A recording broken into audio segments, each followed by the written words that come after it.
nggak enak banget nih didengar gitu. Seorang siswi SMA ya di Goa, Sulawesi Selatan ini tewas. Diduga bunuh diri karena depresi dengan beban tugas daring dari sekolahnya.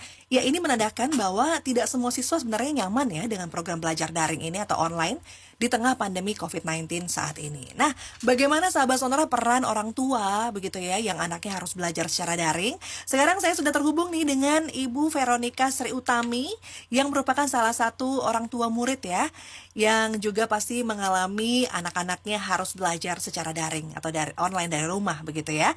Selamat pagi Mbak Vero, Selamat pagi, Mbak Rara. apa kabar, sehat? Baik-baik sehat. Tetap semangat ya.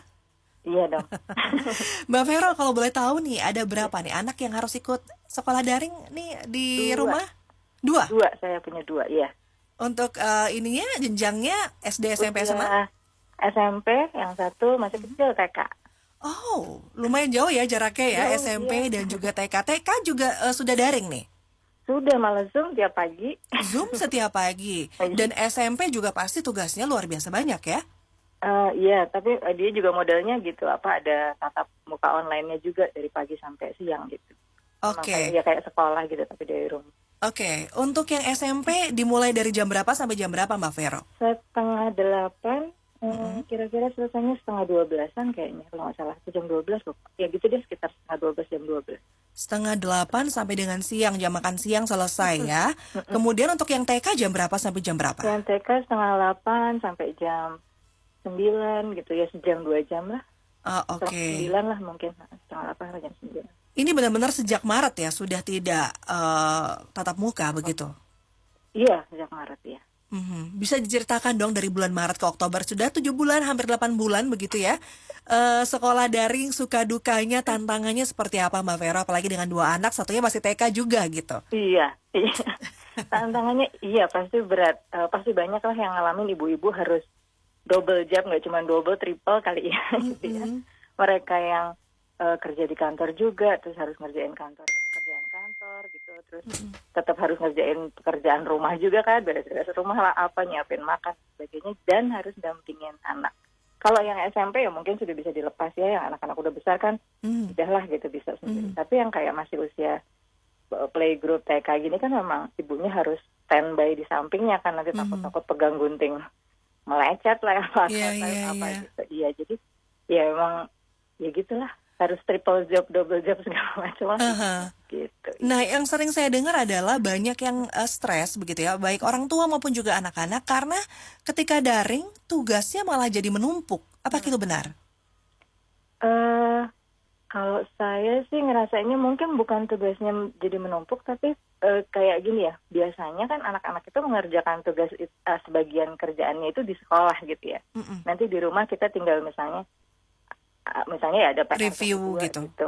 Atau review, atau tadi belajar apa yang belum bisa apa, atau kita tinggal nambahin sendiri kegiatan lain. Tapi kalau sekarang kan jadi kayak pekerjaan yang sebelumnya dikerjakan di sekolah, jadi kita juga di situ standby gitu ya, kemudian kita kemudian nambahin yang lain, jadi mungkin jadi ya itu tadi kayak jadi double gitu mikirinnya. Jadi memang harus ngerjain kerjaan yang sekolah, plus nanti kalau udah selesai sekolah kita mau nambahin kerjaan apa, bukan kerjaan, kegiatan apa lagi nih gitu buat anak gitu. Jadi ya gitu. Buat anak Kalau sendiri, kalau dari anak point of view dari anak sendiri gitu yang mendapatkan apa ya, beban dari mereka itu apa ketika harus daring nih? eh kalau yang anak saya SMP sih kayaknya kok fine-fine aja, kayaknya dia nggak pernah terlalu gimana gitu ya. Kalau yang TK ya mungkin karena anak TK ya, maunya kan pengen ke sekolah, pengen apalah, lari-lari atau apa gitu. Jadi kadang dia, ngapain sih aku tiap hari kok Zoom gitu, bolak-balik protes gitu. Atau mungkin kan di rumah gitu ya, pengennya mungkin bangun siang, tapi pengennya mesti pagi-pagi juga dibangunin, cuma Zoom doang gitu misalnya gitu. Mungkin pikirannya gitu. Nggak sekolah juga, ngapain sih bangun pagi-pagi. Tapi kalau yang, ya mungkin itu tergantung sekolahnya juga ya. Tergantung sekolah dan juga usia dan jenjangnya mungkin ya. Iya, Kalau TK tantangannya adalah mereka mengalami kebosanan begitu ya. iya, betul. Ketika SMA mungkin karena sudah mau lulus gitu ya, mungkin lebih banyak lagi tugasnya seperti Iya, itu. gitu-gitu. Iya. Oke, Jadi itu baik. Mm-mm. Nah, sekolah sekarang juga ya. mungkin Ada sekolah yang memang memperhitungkan itu gitu ya, seberapa bebannya anak bisa ngerjain ini. Kan kadang ada guru ini ngasih ini, mungkin dia nggak tahu kan guru lain juga ternyata sedang ngasih sesuatu yang, nah gitu-gitunya mungkin juga kan beda-beda tiap sekolah ya, ada yang koordinasinya oke, misalnya udah dikasih tugas yang ini berarti yang lain ntar dulu gitu misalnya gitu. Bisa Oke. jadi itu kan juga ya, satu guru ngasih berapa tugas, nanti yang guru lain juga iya dan berbarengan, nah mungkin itu bisa jadi beban juga gitu. Mbak Vero, sebelum kita pengen nanya nih tipsnya, kiatnya agar anak-anak tidak bosan, tidak stres ketika belajar dari rumah, saya pengen minta tanggapannya juga nih mengenai sebuah kasus yang baru saja terjadi di Goa, Sulawesi Selatan. Ada anak yang bunuh diri, begitu ya, sengaja minum racun, diduga karena memang dia stres dengan sekolah daring, begitu. Tanggapannya Mbak Vero seperti apa nih? Ya, saya sempat baca berita itu juga.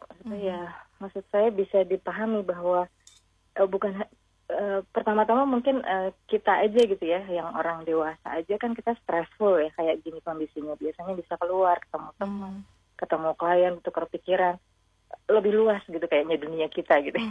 Sekarang ini kan semua di rumah, apa mungkin bosen, apalagi anak-anak yang biasanya ketemu teman hahaha, sekarang enggak gitu ya, terrem gitu. Jadi mungkin pertama memang saya baca itu ya memang kita semua stres gitu ya. Dan mungkin itu juga yang harus dipahami oleh orang tua, bahwa yang stres itu bukan cuma kita loh gitu. Anak-anak pun. Anak-anak itu juga mesti diperhatiin bahwa mereka juga bisa jadi punya tingkat stres yang sama kita. Meskipun stresnya, kalau kita stresnya nggak ada duit gitu ya, gimana nih duit kurang. Kalau mereka ya stresnya itu nggak ketemu teman, nggak bisa hahihi, tugasnya banyak atau apalah segala macam. Jadi mungkin yang pertama orang tuanya itu mesti ikut support gitu. Berarti memang peran orang tua di sini perlu sekali ya, harus selalu cek bagaimana keadaan anaknya, begitu ya? Jadi temennya gitu ya. Gimana tadi ya, ada yang susah nggak gitu misalnya gitu-gitu. Terus misalnya saya suka nanya, kalau online gini kamu sama temanmu gimana sih gitu, masih suka apalah chat atau apa gitu, atau apa. Jadi kayak tetap memberi support dan ya gitulah, memperhatikan kondisi apalah mentalnya lah atau apanya, tetap harus dijagain gitu, tetap harus gitu. Dan orang tuanya juga stres dan harus berusaha nahan diri supaya jangan anak yang dijadiin pelampiasan stres gitu. Meskipun itu susah ya kadang, aduh mikir segala macam, kerjaan kantor belum, kerjaannya terus akhirnya ya biasanya anak yang kena ya, orang tuanya ngomongnya rada naik nadanya itu kan juga mungkin nambahin stres. Baik, mungkin ada tambahan kiat mungkin untuk orang tua yang lain agar menghadapi anak-anaknya yang depresi atau stres gitu dalam menjalani sekolah daring ini. Kalau saya, karena anak saya juga dia masih TK, kalau saya sebagai orang tua seringkali juga kayak ngasih usul, kan mereka kadang bosen ya, nggak ngerti lagi mau ngapain, mati gaya gitu ya. Jadi saya sering juga kasih ide-ide gitu. Ngapain yuk gini apa, misalnya kadang biar mereka berdua yang anak SMP dan anak TK ini bisa berkegiatan bareng, kan rada susah juga ya nyari kegiatan yang asik bersama buat anak rada gede sama anak kecil. Apalah misalnya pernah saya usulin, kalian pada bikin jalur apalah di dalam rumah ini, jalur apa pakai kertas digambarin, nanti main mobil begitu-gitu. Jadi mungkin orang tua perlu support itu juga, ide supaya nggak mati gaya itu tadi ngapain. Orang tua juga perlu support berkegiatan bareng misalnya gitu ya, supaya meskipun mereka nggak ketemu temennya nggak bisa hahihi, tapi di rumah juga bisa hahihi gitu, ketawa-ketawa bareng sama keluarganya gitu. Misalnya pernah suami saya bikinin mereka perosotan tapi dari kardus gitu, jadi akhirnya perosotan bareng di rumah gitu kan, bisa ketawa juga gitu. Atau apalah gitu, bikin be kreatif lah ya. Iya, agar anak tidak bosan. Iya, anaknya disupport, intinya itu. Bahwa orang tua harus ingat anak tuh juga stres, jadi perlu support juga. Meskipun kita juga lagi struggle sama stres kita sendiri, tapi betul. Iya gitu, kalau bisa tetap harus care gitu. Baik. Mbak Vero, terima kasih sekali untuk waktunya berbagi dengan Sonora pada pagi hari ini. Mudah-mudahan tetap selalu sehat, semua satu keluarga ya. Tetap semangat menjalani school from home. Iya. Sehat selalu. Selamat pagi. Pagi Mbak Rara, thank you. Iya, sahabat Sonora, topik kita pagi hari ini apa sih kiat-kiat Anda, tips Anda yang bisa dibagikan kepada sahabat Sonora agar anak-anak tidak stres dalam menjalani sekolah dari rumah? 0812 112 9200. Sonora FM